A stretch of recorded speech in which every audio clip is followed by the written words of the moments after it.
Yes, reka mbasuhuze nongere mbifurize kugira ibihe byiza mwe mwese dukomeza kubana kuri Bridge Sport, aho niho ushobora gukura amakuru y'imikino agiye atandukanye uko wayakeneye cyangwa se uko buri imanutse y'imikino ni hano ugomba guhita uyibona direct.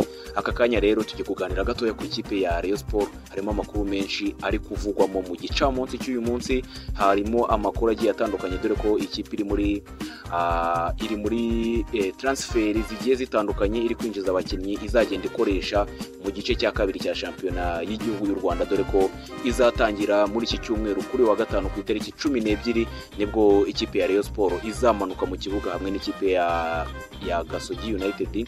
Niwo mukino wa mbere uzaba ugarutse muri shampiyona y'u Rwanda. Rayon Sport rero harimo amakuru agiye atandukanye. Uyu munsi twabonye inkuru ikomeye cyane y'umuzamu w'umunyasenegal Rayon Sport igiye kumanura, akaba ari umuzamu ugomba kugera hano kuri uyu wa kabiri, bikaba mu masaha ya karekare cyane rwose, mu gitondo karekare azaba yahageze. Uyu ni umuzamu w'imyaka 27 w'umunyasenegal, bamwita Kadime Ndiaye. Uyu Kadime Ndiaye rero agomba kugera mu Rwanda mu gitondo cya kare cyo kuri uyu wa kabiri, akaba aje gusimbura umuzamu Adolphe Hakizimana muri ikipe ya Rayon Sport, dore ko uyu Adolphe yaje kwerekeza mu ikipe ya AS Kigali. Uyu muzamu rero akaba ari umuzamu usanzwe ukomeye cyane, yarindiraga ikipe yitwa Gwediwaye FC. Iyi ni ikipe yari ifite uno muzamu nk'umuzamu wa mbere. Uyu Kadime Ndiaye rero akaba aje kuba umuzamu wa mbere, ubwo uwitwa Simon Tamare ubwo twavuga ko hari tutari kumubara kubera ko uyu mugabo ni umugabo usanzwe afatira ino kipe kandi ni ikipe iri kuri top level mu gihugu cya Senegal.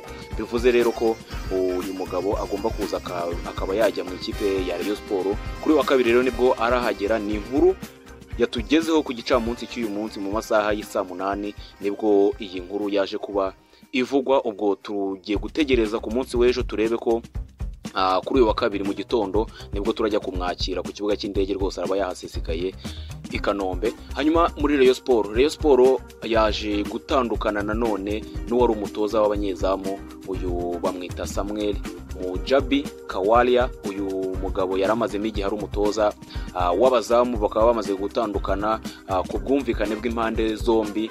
Bivuze ko Rayon Sport iri kuvugura staff technique ndetse n'abatoza bagiye batandukanye, nyuma y'uko bari gushaka umutoza wungirije Mohamed Wade. Ubwo murumva ko hiyongeyemo n'umwanya umutoza w'abazamu, dore ko wari uhari bamaze gutandukana.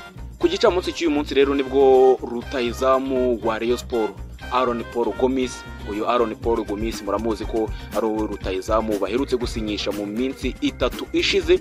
Uyu mugabo rero nibwo yaje kwegera itangazamakuru, abwira itangazamakuru ati mu magambo yatingiye, ntumiye abafana bose b'ikipe ya Rayon Sport, ndabatumiye ku itariki 12 Mutarama, ni kuri wa gatanu saa 12 z'umugoroba, bazaze badushyigikire barebe uburyo noneho ngiye kwita mbereka uburyo ndi umwataka ukomeye cyane, kandi nkaba narishimiye kuba narageze muri ino kipe ya Rayon Sport. Uyu mugabo rero Aaron Paul Gomis ni rutahizamu uheruka gusinya muri iyi kipe, bimaze kuba confirme ko ari we ugiye kuba rutahizamu wa mbere ugiye kujya abanzamo mu ikipe ya Rayon Sport. Intego rero ngo nukubaha impano z'iminsi mikuru, akabatsindira ibitego byinshi cyane. Bazamanuka kuri wa gatanu ku itariki 12 z'uku kwezi kwa mbere, bazamanuka mu kibuga n'ikipe ya Gasogi United ku isaha ya saa 12. Uyu mugabo rero akaba yamaze gutumira abafana bose kuba baza kureba uyu rutahizamu wabo, ndetse akaba yabasezeranyije kuba azabakorera ibitangaza. Ku rundi ruhande hari umudefenseri nawe wari umaze amezi 3 ari mu mvune mu ikipe ya Rayon Sport, ni Aimable Nsabimana. Uyu Aimable Nsabimana nawe akaba yamaze kugaruka mu kibuga, akaba yakomeje imyitozo, ameze neza cyane. Urabona ko muri ano mezi 3 amaze ari afite akabazo k'imvune, yaragiye ajya mu byuma byongera imbaraga. Urabona ko ari physical fit rwose, ameze neza cyane. Uyu nawe akaba yatangaje ko yiteguye kumanuka kuri uyu mukino wa Gasogi United. Ni imbaraga zikomeye cyane ikipe ya Rayon Sport igarukanye muri shampiyona, ikaba iri kwitegura kuba yahatana ibishoboka byose, ikaba yatwara kino gikombe cya shampiyona, dore ko nyuma y'uko Mukeba yagiye mu marushanwa ya Mapinduzi Cup, akaba nawe ariho ari kwitegurira mu irushanwa. Mukeba wayo rero Rayon Sport nayo ntabwo yatuje, ntabwo yicaye ngo iceceke, yari iri mu makipe ya mbere akomeye hano mu Rwanda, ari kwitegura mu buryo bufatika. Ni gutyo bimeze rero. Aimable Nsabimana rero nawe akaba yamaze kugaruka, akaba ahari kuri uyu mukino bazakinamo n'ikipe ya Gasogi United. Ayo ni amakuru yavugwaga mu ikipe ya Rayon Sport. Hanyuma tugiye gatoya ku rundi ruhande mu gihugu cya Tanzania hari guturukayo amakuru akomeye cyane. Ikipe ya Simba Sport Club, iyi ni ikipe yubatse izina mu gihugu cya Tanzania, ni ikipe iri mu ya mbere muri Afurika yose. Iyi kipe rero ku munsi w'ejo nibwo hasohotse amakuru agenda avuga ko ikipe yaje gutungurwa n'uburyo rutahizamu w'ikipe ya APR Victor Mbawoma yitwaye muri kino gikombe. Iyi kipe ikaba yamaze gutangaza ko ishobora gushora ibihumbi 200 by'idolari, aya nasaga miliyoni 200 z'amanyarwanda, kugira ngo ibone uno mugabo usanzwe ukinira ikipe ya APR ni Victor Mbawoma. Murumva ko muri Simba ibintu bikomeje kugenda neza cyane muri kino gikombe cya Mapinduzi Cup. Iyi Mapinduzi ikomeje kubera mu gihugu cya Tanzania mu kirwa cya Zanzibar.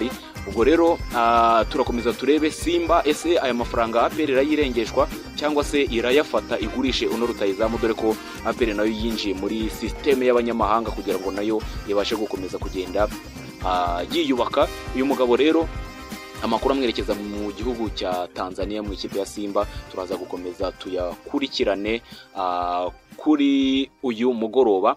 Nuza gukomeza kubana natwe rero hano kuri Bridge Sport, uraza kumenya byinshi bitandukanye ku bijyanye n'imikino ndetse n'andi makuru menshi agiye atandukanye, uraza gukomeza kuyakunda. Uraza gukomeza kubana natwe rero, icyo tugusaba no gukora subscribe, tukomeze kubana niba uri umukunzi w'imikino. Reka tukwifurize kugira ibihe byiza, ukomeze kunogerwa na gahunda zose urimo.